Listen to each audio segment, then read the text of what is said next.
প্রিয় প্রাথমিক শিক্ষক নিয়োগ পরীক্ষার্থীগণ, আসসালামু আলাইকুম। প্রাথমিক বিদ্যালয়ে নারী, পুষ্য এবং বিভিন্ন কোঠা থাকবে কিনা সে সম্পর্কে আজকে আমি বিস্তারিত আলোচনা করব। 2019 সালে প্রাথমিক শিক্ষক নিয়োগ বিধি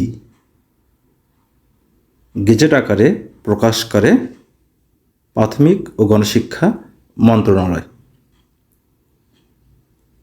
এখানে নির্ধারিত হয় যে মহিলা 60%, পুরুষ 20% ও অবশিষ্ট পুরুষ 20%।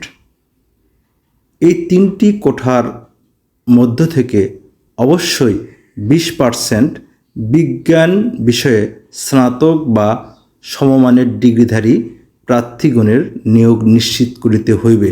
তবে শর্ত থাকে যে উক্ত রূপে 20% কোঠা পূরণ না হইলে মেধার ভিত্তিতে নিয়োগ প্রদান করা যাইবে। 3 নম্বর ধারা উপবিধি 2 এর দফা গতে উল্লেখিত মহিলা, পুরুষ ও পুরুষ কোটা পূরণের ক্ষেত্রে আপাতত বলবৎ অন্য কোনো বিধি বা সরকারি সিদ্ধান্তে কোনো বিশেষ শ্রেণীর কোঠা নির্ধারিত থাকিলে উক্ত কোঠা সংক্রান্ত বিধান অনুযায়ী নিয়োগ করিতে হইবে। এটি 2019 সালের নিয়োগ বিধি। কিন্তু বর্তমান কোঠার যে প্রজ্ঞাপন জারি করা হয়েছে সেখানে কি বলা রয়েছে? এই কোঠা প্রজ্ঞাপনটি 23শে জুলাই মঙ্গলবার 2024 সালে জনপ্রশাসন মন্ত্রণালয় প্রকাশ করেছে বাংলাদেশ গেজেট।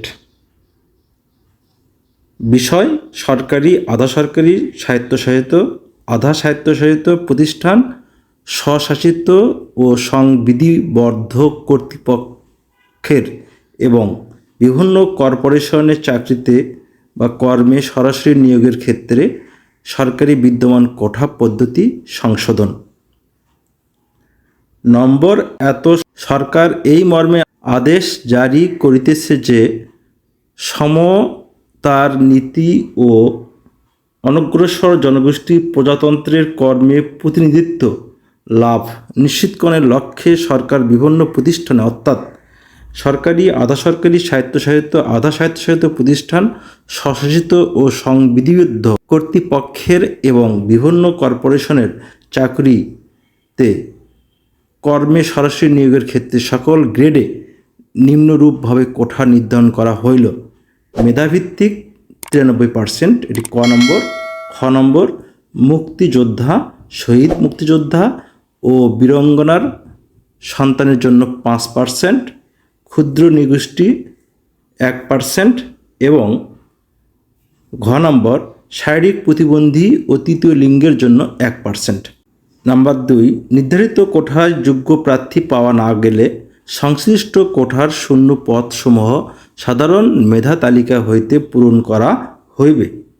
নাম্বার 3, গণপ্রজাতন্ত্রী বাংলাদেশ সরকারের জনপ্রশাসন মন্ত্রণালয়ের বিধি 1 শাখা এর বিগত 4 অক্টোবর 2018 তারিখে পরিপত্র নম্বর এত এ সহ পূর্বে জারিকৃত এ সংক্রান্ত সকল পরিপত্র, প্রজ্ঞাপন, আদেশ, নির্দেশ, অনুশাসন রহিত করা হলো। 4 নম্বর, এই আদেশ অবিলম্বে কার্যকর হইবে। এটি সিগনেচার করেছেন সিনিয়র সচিব মহোদয় মোহাম্মদ মেজবাউদ্দিন চৌধুরী। দেখেন, 2018 সালে যে কোঠা পদ্ধতি ছিল সেখানে ছিল হলো প্রথম শ্রেণী এবং দ্বিতীয় শ্রেণী। কিন্তু প্রাথমিক বিদ্যালয়ে 13তম গ্রেড হওয়া সত্ত্বেও এটি তৃতীয় শ্রেণী চাকরি। সেজন্য 2018 সালে কোঠা বিধি অনুযায়ী নিয়োগ প্রদান করা হয়নি। এটি আগের নিয়মে 60%, পুরুষ 20% কোঠা নিয়ম অনুযায়ী নিয়োগ প্রদান করা হয়েছে।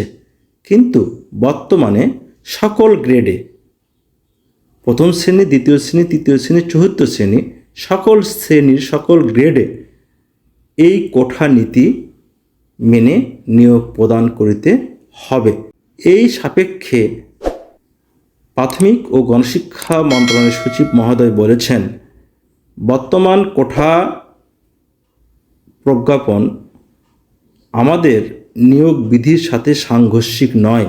সুতরাং সরকার যখন যে কোটা পদ্ধতি জারি করবে সেই অনুযায়ী নিয়োগ প্রদান করা হবে।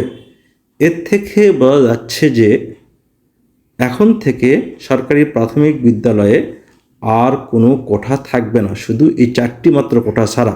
মেধাভিত্তিক, মুক্তিযোদ্ধা, শহীদ মুক্তিযোদ্ধা ও বীরাঙ্গনা সন্তান 5%, ক্ষুদ্র নৃগোষ্ঠী, শারীরিক প্রতিবন্ধী ও তৃতীয় লিঙ্গের জন্য এই 7% কোটা, আর মেধা হলো 93%। এই 4টি ক্যাটাগরিতে নিয়োগ প্রদান করা হবে বলে জানিয়েছেন সচিব মহোদয়। সুতরাং আপনাদের যদি এই ভিডিও ভালো লেগে থাকে তাহলে মিজান ম্যাথ একাডেমি ইউটিউব চ্যানেলকে সাবস্ক্রাইব করে পাশের বেল আইকন বাজিয়ে দেবেন এবং ভিডিওটিতে লাইক, কমেন্ট, শেয়ার করবেন। এই বলে এখানেই শেষ করছি। আল্লাহ হাফেজ।